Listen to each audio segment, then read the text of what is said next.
After I'm not around anymore, they might find it interesting, you know. Okay, so I think before we, as you see, I'm avoiding Mendelssohn because it's such a ponderous thing to go through, and not summarizing. I'm going to go through what he says. I do want to look at von Dohm, primarily because von Dohm, or his name is Dohm, I guess he isn't von, it's Christian Wilhelm Dohm, page 2 of this Modern Jewish History book. Really does sum up the Jewish situation fairly well. And he's a German civil servant who's is in service for the crown, and he has really given a very good summary of the situation of the Jews. And Mendelssohn, I think I actually think this is written a little bit after Mendelssohn, a couple of years. The date of this particular piece that they have here is 1781, so it may not be. I think Mendelssohn's writing around 1785 or something like that. So in any case, so maybe it isn't after Mendelssohn. So this is a pretty good.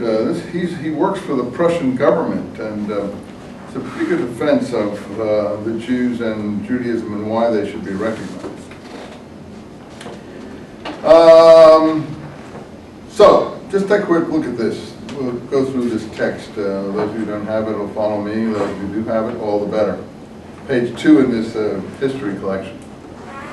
When one considers the endeavor to increase the population, apparently they're trying to increase the population of all these countries, and they still are in Europe because the birth rate has been falling even in the modern period. So for some reason they still are trying to increase the population of European countries. They were trying to do it then, but I think the primary reason they were trying to do it then was because they wanted cannon fodder for the army. The more people in the country, the bigger army they can have. But there's one exception, he says. In almost all parts of Europe, the laws and the constitution of the state aim to prevent as much as possible the increase in the numbers of these unfortunate Asiatic refugees. That's interesting. He calls the Jews Asiatic refugees because for them, they come from the East or the steppes of Central Asia or whatever. The Jews, in some states, they're not allowed to stay at all. And one permits them to enjoy the protection of the ruler for a certain price for a short time, often sometimes only for a night. So he really understands what's going on in his day. In most other states, the Jews are received under the most cumbersome conditions, but not as citizens, as inhabitants and subjects only. Now, this is a Christian writer, not a Jewish writer, evaluating the situation as he's finding it in the 1780s. And that's really quite astonishing. In fact, in modern Europe today, you have a lot of North African, Turkish, other refugees from Asian countries, and I think their situation is actually quite a bit easier than the Jews in this period. And yet there's a lot of consternation about the numbers of people flooding into Europe even at the present time, and of course in America too. But I think the situation is nothing like what you have here regarding the Jews, either in Europe or in America regarding the situation of immigration into these countries. In many countries, the possession of a fortune already acquired before settlement is a prerequisite. In America, you know, for a while, one of the reasons we had a lot of Middle Easterners owning gas stations back in the 70s was that you could get a visa if you had money to buy a gas station or something, or a motel or something like that. They would give you a visa. That's a little bit like this. The way he portrays it, it's a little bit more equity than that, I think.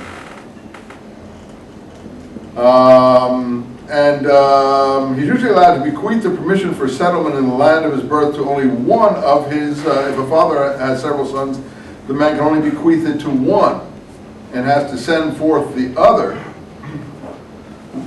with a portion of his fortune, other parts where they have to fight similar obstacles.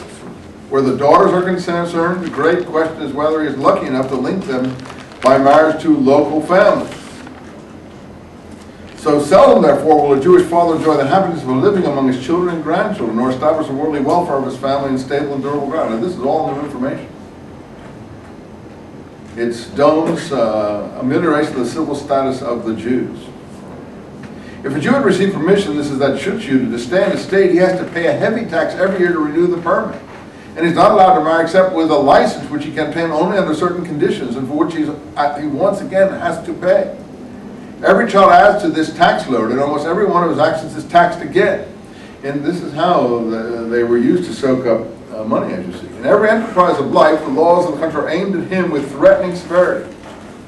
And the more lenient treatment according to the rest of the population makes this seem even harder. And with all these various expenses, the Jew is severely restricted in earning a living. From the honor to serve the state in peace as well as war, he's everywhere entirely excluded. That's what I told you. He cannot do military service. With Napoleon, that changed. Napoleon wanted as many people in his army as he could get, and he opened it up. In fact, I think Brodowski tells you that Napoleon wanted every third marriage to be a mixed marriage, so all these distinctions would disappear. A bit like Alexander the Great with his army. The most important of all occupations, agriculture, is everywhere forbidden to him, and almost nowhere is he allowed to own land under his own name. That's pretty interesting. Every trade guild would consider itself dishonored if it accepted a circumcised man as a member, so the Hebrews almost all countries excluded from artists and mechanical arts. This is really a good summary of what we've been talking about. That's why I stopped to read it to you. And there's no other way but to read it out loud, because all of you don't have copies and some of you haven't really read it. So.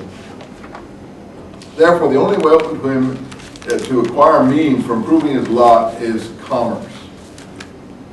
But even that way is made difficult. And only a small number of that nation have enough capital to undertake trade in a large volume. So they're mostly forced into the retail trade, like I said. Huckstering, tailoring, things like that, where only the frequent repetition of small profits can enable them to earn a modest living. Or they're forced to loan out to others the money which they themselves are not permitted to utilize. That's really interesting. So why are European states so harsh with the Jewish nation? What has induced them, even the wisest, to make this one exception from the laws of an otherwise enlightened policy? So you see, the prelude to Hitler, unfortunately, is quite a long one. And you know, it's only a short period between this period and Hitler, that